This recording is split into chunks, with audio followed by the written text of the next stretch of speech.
Akulah Tuhan leluhurmu, Tuhan Abraham, Tuhan Ishak, dan Tuhan Yakub. Jadi dia memperkenalkan diri ya. Jadi Moses tidak mencari. Nah ini bedanya, Moses tidak mencari, tapi Tuhan sendiri yang menyatakan diri siapa dia dan apa perannya. Dia mengatakan Tuhannya Abraham, Tuhan Ishak, Tuhan Yakub. Nah ini, jadi Tuhan yang di Sinai ini terang-terangan menyatakan diri. Coba lihat di agama-agama lain, apakah Tuhan itu pernah menyatakan diri seperti itu? Dan ini ya, bukan karena manusianya mencari. Jadi manusianya nggak mencari, Moses tidak mencari. Tapi sosok Tuhan itu sendiri yang menyatakan diri, gitu ya. Dan bisa langsung bicara. Nah ini Moses ini mindernya minta ampun ya. Dari panglima tentara jadi minder, bahkan untuk bicara aja minder gitu ya. Karena ya ini dia lari dari Paroh gitu ya. Terus sekarang dia harus kembali. Ya wajar sebenarnya karena dia buruan gitu ya. Dirinya sendiri, aku ada bersamamu. Nah, aku ada bersamamu itu nanti di berikutnya adalah Hayah itu sendiri. Jadi ini pergumulan Moses ya, karena selama ini mungkin mereka belum menerima namanya, belum diberitahu namanya. Jadi ini kemarin dibahas di sesi ini ya, membedakan nama-nama para Tuhan, nama para Tuhan. Jadi Tuhannya orang Israel menyatakan namanya secara jelas, aku tuh siapa tuh jelas. Sedangkan yang lain itu manusia yang memberi nama seperti ini. Karena aku tidak melihat Tuhan mereka menyatakan diri kepada umatnya terus bilang ini aku, namaku ini, artinya ini. Nah dari pasal 3 ini saya belajar ini sih yang saya sebut tadi. Tuhannya orang Ibrani ini menyatakan diri langsung kepada umatnya, terus ngomong gitu ya, aku Tuhan dari leluhurmu, namaku ini, arti namaku ini, dan aku akan memberi kebebasan kepada kalian. Makanya ketika pembahasan hukum pertama saya sebutkan siapa Tuhanmu, apa jasamu kepadamu gitu ya. Siapa Tuhanmu berarti siapa Tuhan yang menyatakan diri kepadamu, jelas. Jadi kalau kita kenal Tuhan hanya dari tradisi, hanya dari orang tua, dari komunitas gitu ya, itu ya bisa juga, tapi kurang lah gitu. Akan lebih baik ya seperti Musa ini yang paling bagus ya, Tuhan itu sendiri yang menyatakan diri kepadamu. Jadi tiap orang punya pengalaman pribadi dengan Tuhan, dan dia menyatakan diri sendiri, bukan sekedar saya mencari, saya mendekat, tidak, tapi Tuhan yang mendekat, Tuhan yang datang kepadamu. Nah itu pengalaman spiritual yang terbaik ya. Jadi itu akan menyelesaikan segala keraguan dalam hati kita kalau dia menyatakan diri sendiri. Bahkan di sini Moses itu kan tidak mencari, dia ya menggembalakan domba gitu ya. Cuman kok ada api di atas gunung dan tidak ada kebakaran, jadi api aja, beda dengan kebakaran yang meluas gitu ya. Api itu tetap kecil gitu ya, di satu tempat saja, dan tidak terbakar itu pohonnya, semak-semaknya gitu ya. Itu jadi saya juga punya standar kriteria yang sama. Tuhan siapa yang menyatakan diri kepada saya gitu ya.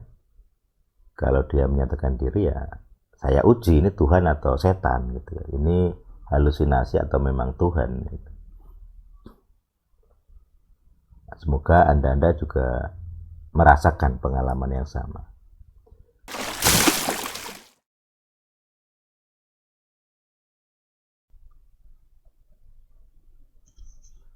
Sahabat Shalom, kita berjumpa kembali dalam Translation Diary kali ini dari Keluaran 3.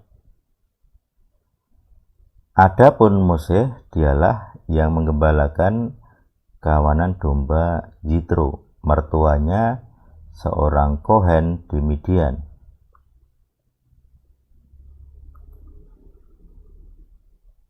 Dia menggiring kawanan domba itu ke sebelah padang gurun, dan dia sampai ke gunung Tuhan, yaitu Horeb.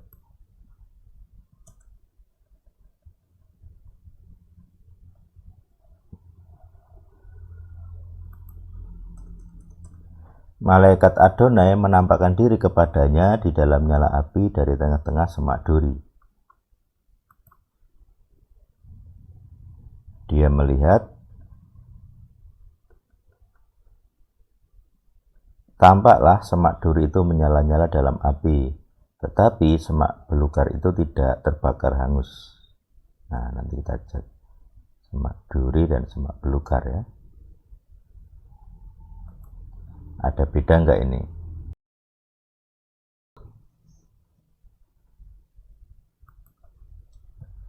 Katanya berbeda atau sama?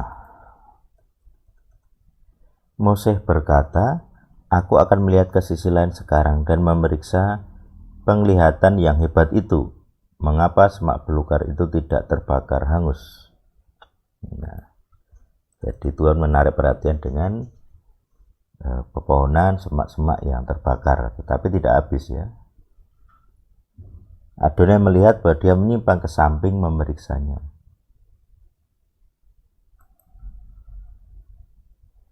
Tuhan memanggil ia dari tengah-tengah semak duri itu dan berkata,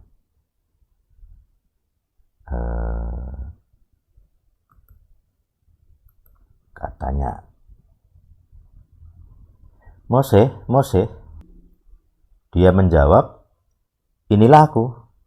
Lalu dia bersabda, jangan mendekat ke sini, tanggalkanlah kasutmu dari kakimu, karena tempat kamu berdiri itu adalah tanah yang kudus.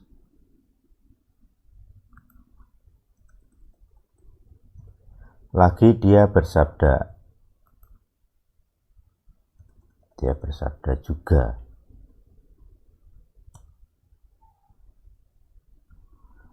akulah Tuhan leluhurmu, Tuhan Abraham, Tuhan Ishak, dan Tuhan Yakub. Jadi dia memperkenalkan diri ya. Jadi Mose tidak mencari. Nah ini bedanya, Mose tidak mencari, tapi Tuhan sendiri yang menyatakan diri siapa dia dan apa perannya. Dia mengatakan Tuhannya Abraham, Tuhan Ishak, Tuhan Yakub. Nah ini, jadi Tuhan yang di Sinai ini terang-terangan menyatakan diri. Coba lihat di agama-agama lain, apakah Tuhan itu pernah menyatakan diri seperti itu? Dan ini ya, bukan karena manusianya mencari. Jadi manusianya nggak mencari, Mose tidak mencari. Tapi sosok Tuhan itu sendiri yang menyatakan diri, gitu ya. Dan bisa langsung bicara. Mose menyembunyikan wajahnya karena dia takut memandang Tuhan. Nah, ini ada ketakutan gitu ya kalau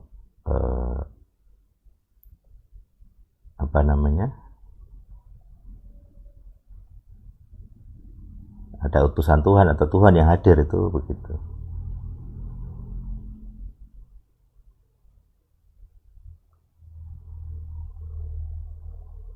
Adonai bersabda, aku telah memerhatikan dengan sungguh-sungguh kesengsaraan umatku di Misraim, dan aku telah mendengar jeritan mereka yang disebabkan oleh para pengawas budak, sebab aku mengetahui penderitaan mereka. Ya. Aku telah turun untuk melepaskan mereka dari tangan Misraim dan menuntun mereka keluar dari negeri itu ke suatu negeri yang baik dan luas, suatu negeri yang berlimpah-limpah susu dan madunya, ke tempat orang Kenaan, orang Het, orang Emori,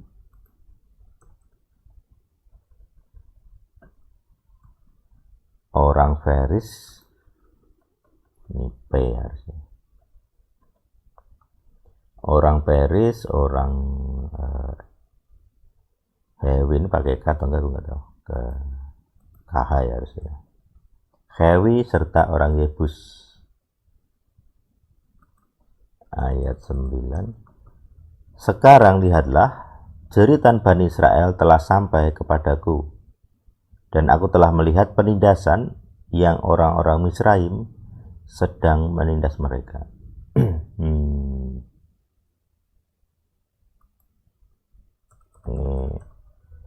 Ini aja ya. Dan aku telah melihat penindasan orang-orang Misraim sedang menindas mereka. Oke. Sekarang pergilah, aku akan mengutus engkau kepada Paroh. Bawalah umatku Bani Israel keluar dari Misraim. Nah, ini Mose ini mindernya minta ampun ya. Dari panglima tentara jadi minder, bahkan untuk bicara aja minder gitu. Karena ya ini dia lari dari Paroh gitu ya. Terus sekarang dia harus kembali. Ya wajar sebenarnya karena dia buruan gitu ya. Mose berkata kepada Tuhan, siapakah aku ini?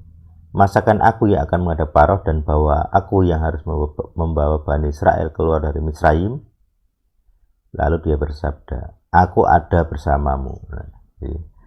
Jadi Musanya minder, terus Tuhan menyatakan melalui dirinya sendiri, aku ada bersamamu. Nah, aku ada bersamamu itu nanti di berikutnya adalah hayah itu sendiri. Jadi nanti di akhir-akhir dia menyatakan dirinya gitu. Namanya ya ada bersamamu ini gitu. Nanti Yihyah itu kalau ini pakai kata hayah ya. Karena dia menyatakan dirinya sebagai ayah. Inilah tanda bagimu bahwa aku telah mengutus engkau. Ketika engkau membawa orang-orang itu keluar dari Misraim, engkau akan melayani Tuhan di gunung ini. Mose berkata kepada Tuhan, sesungguhnya aku akan datang kepada Bani Israel dan berkata kepada mereka, Tuhan leluhurmu telah mengutus aku kepadamu, dan mereka bertanya kepadaku, siapakah namanya? Nah, aku harus mengatakan apa kepada mereka? Jadi ini pergumulan Mose ya, karena selama ini mungkin mereka belum menerima namanya, belum diberitahu namanya. Jadi ini kemarin dibahas di sesi ini ya, membedakan nama-nama para Tuhan, nama para Tuhan. Jadi Tuhannya orang Israel menyatakan namanya secara jelas, aku tuh siapa tuh jelas. Sedangkan yang lain itu manusia yang memberi nama seperti ini. Karena aku tidak melihat Tuhan mereka menyatakan diri kepada umatnya terus bilang ini aku, namaku ini, artinya ini. Nah di Keluaran ini jelas dia namanya A, artinya A gitu ya. 4 ayat 14, Tuhan bersabda kepada Mose, akulah hayah, sesungguhnya akulah hayah. Lalu dia bersabda, engkau akan mengatakan hal ini kepada Bani Israel, akulah hayah, telah mengutus aku kepada kalian. Gitu. Jadi ya telah mengutus aku kepada kalian. Tuhan bersabda lagi kepada Mose, katakan demikian kepada Bani Israel, Adonai Tuhan leluhurmu, Tuhan Abraham, Tuhan Ishak, dan Tuhan Yakob telah mengutus aku kepadamu. Itulah namaku selama-lamanya, dan itulah pengingat bagiku turun-temurun. Dan jadi dia ini ya. Jadi dia di sini siapakah namanya? Terus dari ini dia bilang, akulah hayah gitu ya. Tapi itu sebutan untuk dirinya sendiri ya. Kalau dia pakai nama itu kepada orang lain. Kalau orang lain memanggil namanya, kita nggak bisa panggil ini. Karena ada kata akulah. Kita nggak bisa mengaku sebagai Hayah. Maka adalah ini. Ada yotnya, dia. Kemudian HWH itu hawah, gitu, kehidupan. Itu salah satu rekonstruksi ya. Jadi ya di depan itu secara umum artinya dia. Dialah kehidupan. Dialah yang selalu ada. Di Hayah itu kan ada, selalu ada. Nah, penjelasan lain bisa dilihat Hayahu Hawah, itu lebih pas, lebih apa? Lebih jelas maksudnya. Oke, kita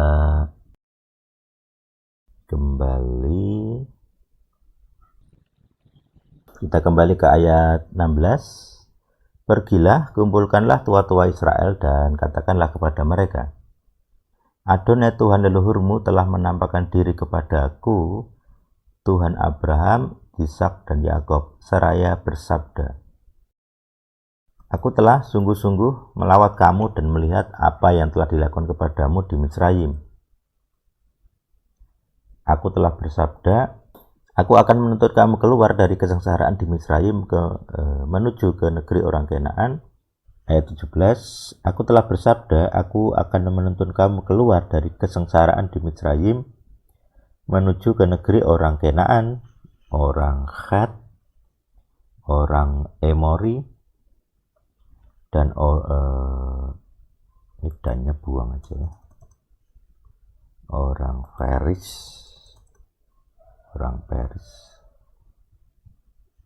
orang Hewi,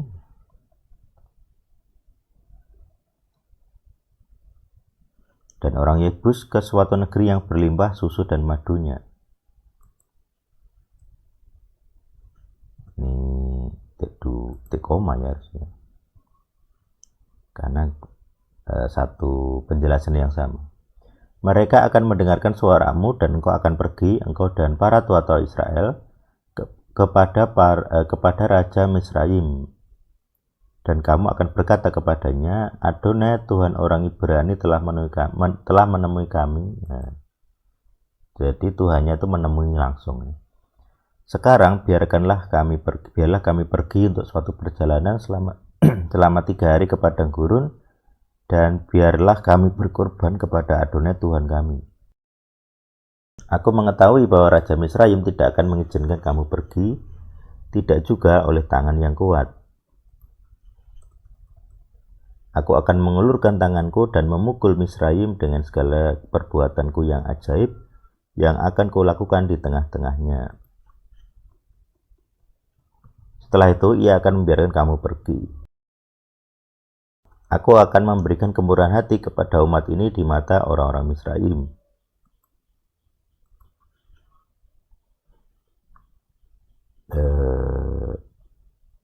Dan akan terjadi ketika kamu pergi, kamu tidak akan pergi dengan tangan kosong. Dibekali malahan ya oleh orang-orang Mesir ya.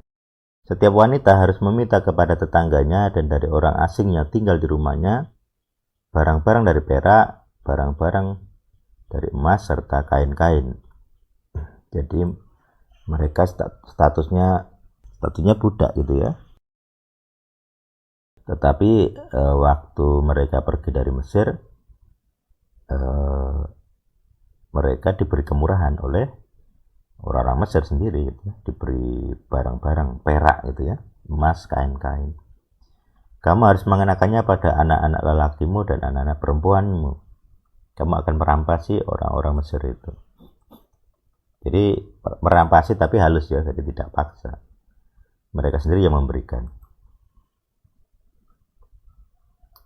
Karena mendapat izin raja sebenarnya, mereka pergi itu mendapat izin raja, izin paroh gitu. Jadi orang Mesir ya mendukung, intinya begitu secara sosial ya. Oke, dari pasal 3 ini saya belajar ini sih yang saya sebut tadi. Tuhannya orang Ibrani ini menyatakan diri langsung kepada umatnya, terus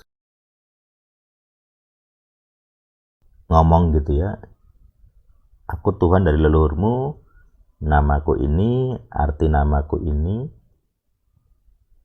dan aku akan memberi kebebasan kepada kalian. Makanya ketika pembahasan hukum pertama saya sebutkan, siapa Tuhanmu, apa jasamu kepadamu gitu ya. Siapa Tuhanmu berarti siapa Tuhan yang menyatakan diri kepadamu, jelas. Jadi kalau kita kenal Tuhan hanya dari tradisi, hanya dari orang tua, dari komunitas gitu ya, itu ya bisa juga, tapi kurang lah gitu. Akan lebih baik ya seperti Musa ini yang paling bagus ya, Tuhan itu sendiri yang menyatakan diri kepadamu. Jadi tiap orang punya pengalaman pribadi dengan Tuhan, dan dia menyatakan diri sendiri, bukan sekedar saya mencari, saya mendekat, tidak, tapi Tuhan yang mendekat, Tuhan yang datang kepadamu.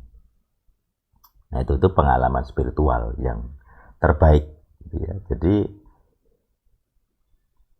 itu akan menyelesaikan segala keraguan dalam hati kita kalau dia menyatakan diri sendiri. Bahkan di sini Moses itu kan tidak mencari, dia ya menggembalakan domba gitu ya. Cuman kok ada api di atas gunung dan tidak ada kebakaran. Jadi api saja, beda dengan kebakaran yang meluas gitu ya. Api itu tetap kecil gitu ya, di satu tempat saja, dan tidak terbakar itu pohonnya, semak-semaknya gitu. Ya itu. Jadi saya juga punya standar kriteria yang sama. Tuhan siapa yang menyatakan diri kepada saya gitu ya. Kalau dia menyatakan diri ya saya uji ini Tuhan atau setan gitu ya. Ini halusinasi atau memang Tuhan gitu. Semoga Anda juga merasakan pengalaman yang sama. Tuhan hidup bersama kita semua. Amin.